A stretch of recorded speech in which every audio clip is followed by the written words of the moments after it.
छत्रपती शिवाजी महाराजांचा जन्म कोणत्या किल्ल्यावर झाला?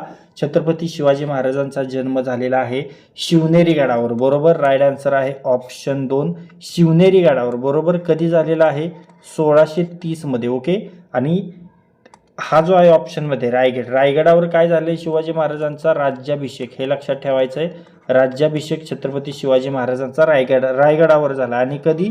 तो 1674 मध्ये झालेला आहे. हे इथे पॉईंट महत्वाचे. तर काय एक गोष्ट लक्षात घ्या छत्रपती शिवाजी महाराजांबद्दल, 1630 मध्ये जन्म झालेला आहे शिवनेरी गडावर, बरोबर.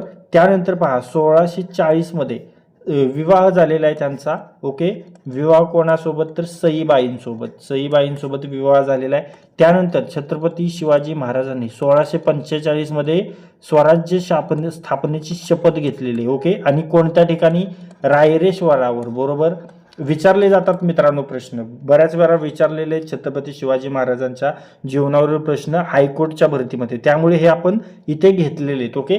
त्यानंतर पहा 1659 मध्ये खूपच महत्वाची घटना आहे, अफजल खानाचा वध. ओके. अफजल खानाचा वध केलेला आहे छत्रपती शिवाजी महाराजांनी. आणि कोणत्या गडावर मित्रांनो?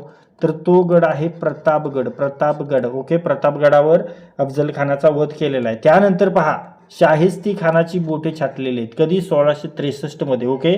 शाहिस्ते खान, फक्त शाहिस्ते खान लिहितो. शाहिस्ते खानाची बोटे छाटली कोणत्या ठिकाणी मित्रांनो? तर ती लाल महाल येते, बरोबर. ओके. त्यानंतर 1665 मध्ये झालेला आहे पुरंदरचा तह. 1674 मध्ये सांगितलं राज्याभिषेक आणि 1680 मध्ये छत्रपती शिवाजी महाराजांचं निधन झालेलं आहे. आणि कोणत्या गडावर? रायगडावरच. ओके. तर हे महत्वाचे पॉईंट आहेत छत्रपती शिवाजी महाराजांसंबंधीचे, लक्षात ठेवायचे.